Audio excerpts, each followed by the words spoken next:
Hey guys, been away for a while, but I was working on something. Today I'm bringing you a guest. Her name is Caroline Kemasha, an author, media practitioner, and a very good friend of mine. And just a discussion in which you're talking about how about you know when you start watching the video.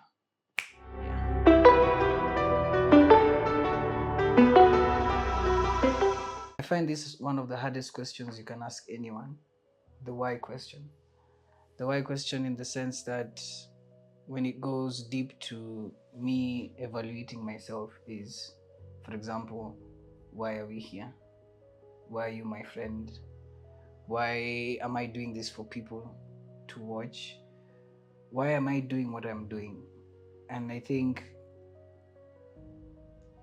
that's one of the questions which really reveals somebody's true intention.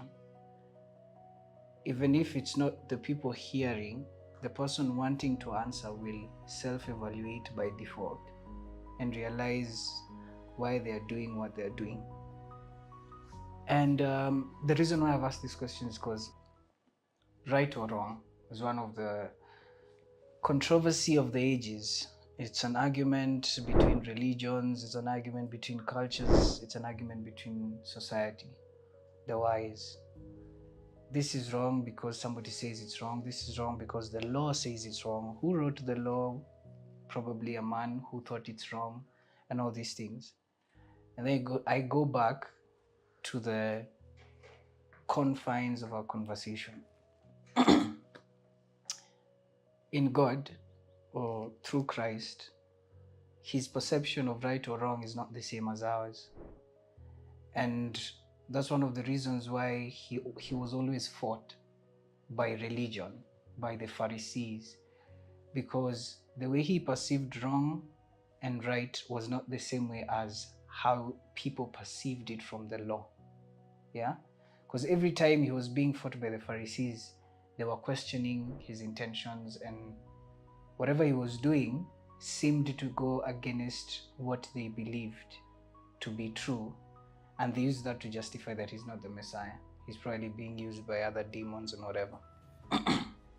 So, this conversation we've had before, and that's why I wanted you to be in this conversation as we record it, is because we saw that right or wrong is not really Christ's goal.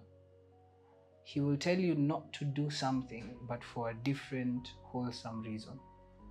What do I mean? For example, when he tells you not to do something, it's not really because you please him, but it may.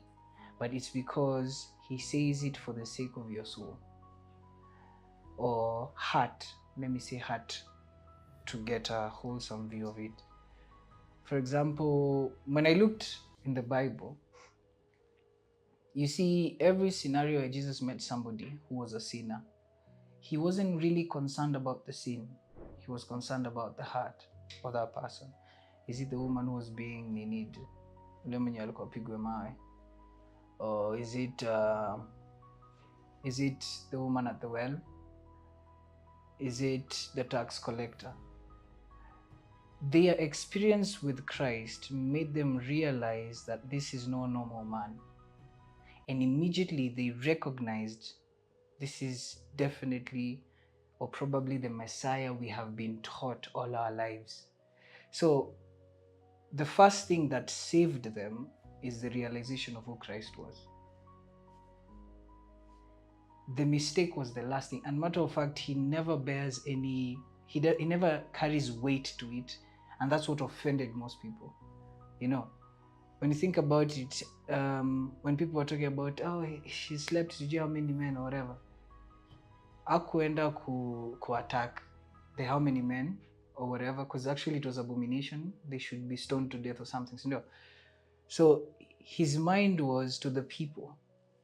How many of you have not sinned? So his concern wasn't about right or wrong, was about her heart.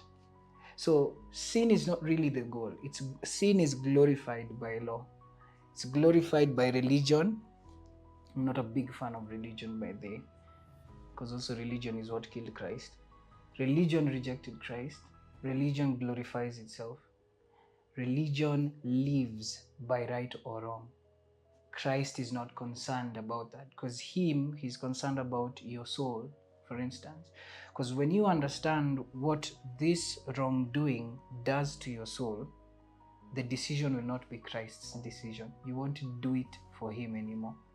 You'll do it because you know your soul is safer.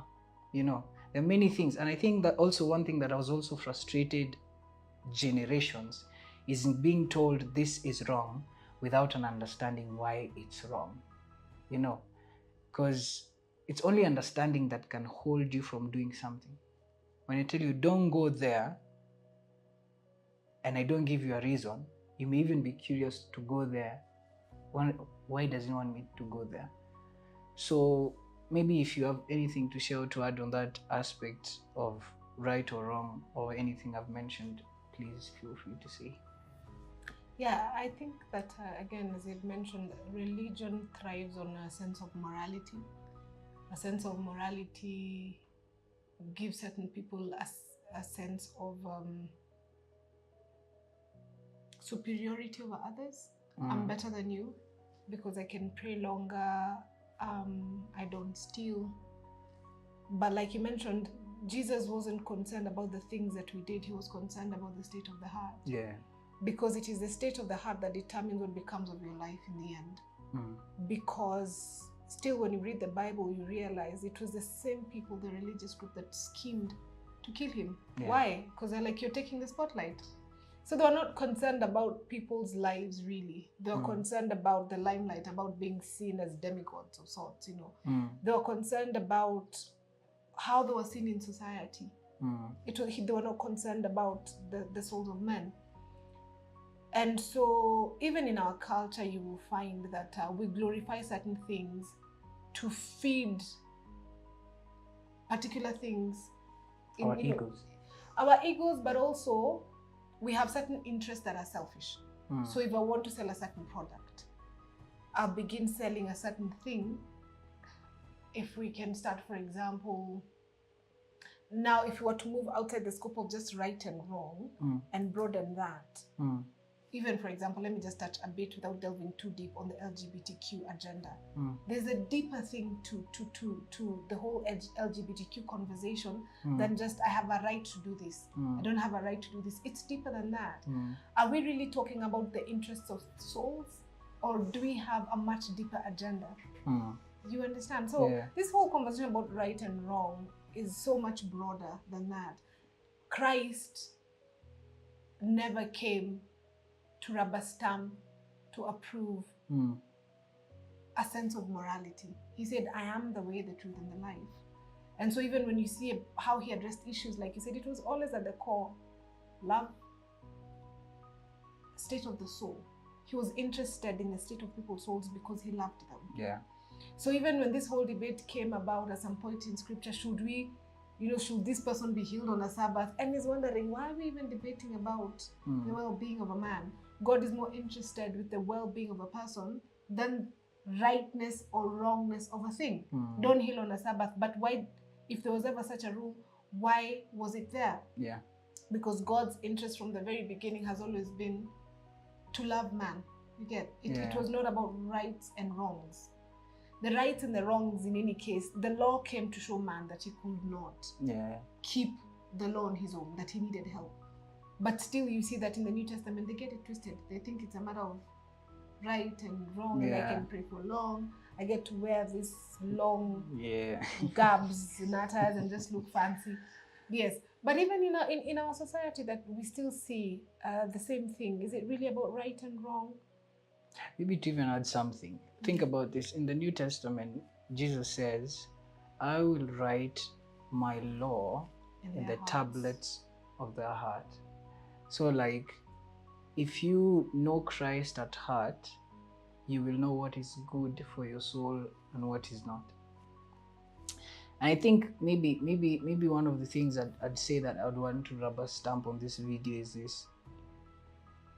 Christ is not religious at all.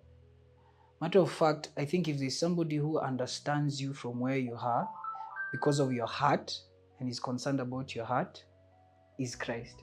Everything else doesn't. Religion doesn't. Religion cares about things that don't matter. Religion lives to glorify itself. You know, religion, I think the best way to see religion glorifying itself when it's not about Christ. And I think we can see that in our day and age now. I think this year we've seen a lot of crazy stuff happening, and definitely these people are not for Christ at all.